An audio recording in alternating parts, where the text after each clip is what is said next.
2 opérations presque ratées. Papa Jacques souffre. Il nécessite une opération vraiment particulière. Une évacuation qui n'était pas à notre niveau, sinon on l'aurait fait depuis 25 ou 30 ans.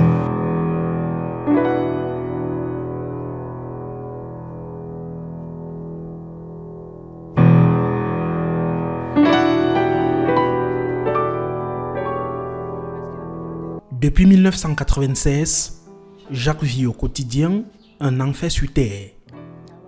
À l'origine de ses malheurs, une erreur médicale. J'ai eu à passer par la sinusite. Et après 2 opérations presque ratées, ça m'a donné toujours des maux de tête. À un moment, on a parlé plus de la dépression. Ce qui fait que parfois quand je travaille, à un moment ça recommence et j'ai envie de me retirer pour être très calme. 2 opérations à l'hôpital central de Yaoundé, son canal lacrynal est sectionné. Il a un problème au niveau de son canal nasolacrymal, ce qui fait que les larmes n'arrivent plus à s'évacuer et s'accumulent dans le sac lacrymal, et ensuite, avec une surinfection, vous avez des sécrétions mucopurulentes qui sont vraiment désagréables, gênantes pour le malade, et il a les yeux toujours larmoyants. D'hôpital en hôpital, de médecin à spécialiste, Jacques Talom, pasteur à l'église évangélique du Cameroun, voit sa situation se compliquer depuis 2020. Les 3 premiers mois de 2025, son calvaire s'alourdit. Quand nous allons à l'hôpital central pour la première fois, on lui a diagnostiqué une hernie discale. Bon, ce n'était pas un très bon diagnostic parce que 4 mois après, on a dit que ce n'était pas ça. On soupçonnait une tuberculose osseuse. Au bout d'1 mois, hôpital Jameau encore, on dit non.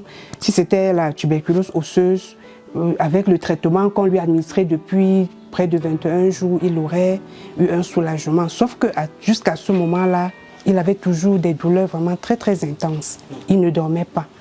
C'est là son médecin nous a demandé d'aller à l'hôpital central rencontrer le docteur Goufak, rhumatologue. Et c'est ce que nous avons fait le 18 février. Et le 18 février, ça fait juste 2 jours que nous sommes sortis de l'hôpital central après 2 mois pratiquement.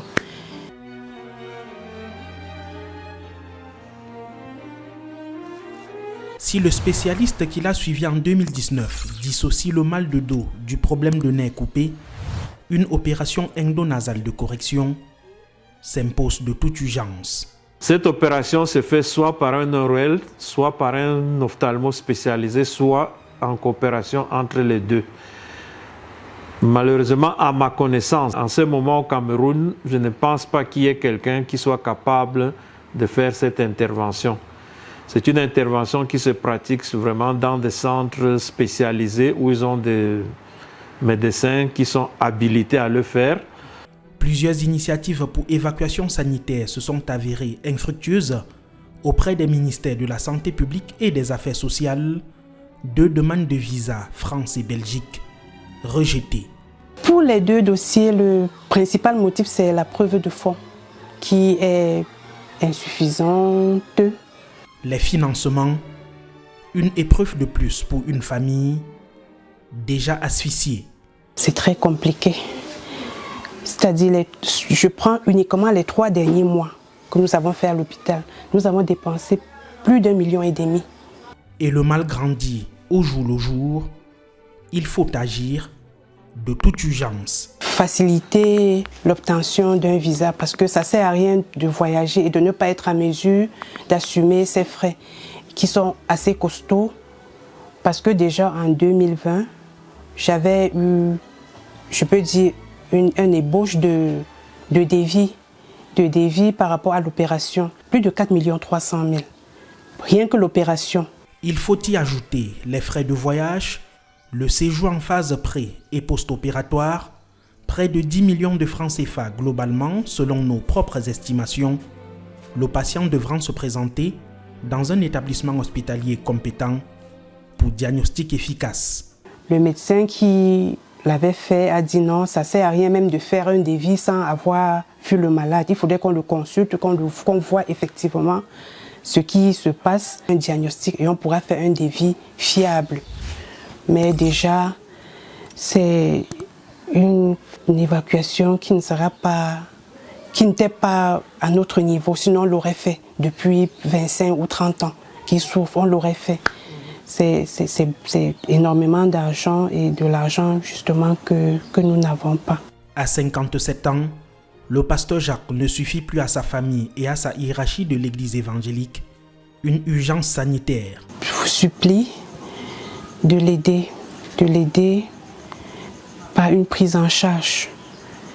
Vraiment, si on parvient à résoudre ce problème, vous aurez sauvé une famille de 6 personnes. Parce que quand je dis c'est la famille, parce que quand il commence à souffrir, personne ne dort. Ni moi, ni les enfants, tout le monde.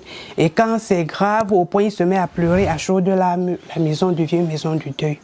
Donc ce que je dis, c'est si quelqu'un peut m'écouter et nous aider, je supplie que le Seigneur bénisse la personne en question. Le souhait, c'est que Papa Jacques puisse retrouver sa santé. Que Papa Jacques puisse revenir à ses humeurs d'avant. Un cri de détresse, une alerte pour ce père de 4 enfants, victime d'une erreur médicale, il y a 29 ans. Je continue à avoir espoir. Je continue à avoir espoir.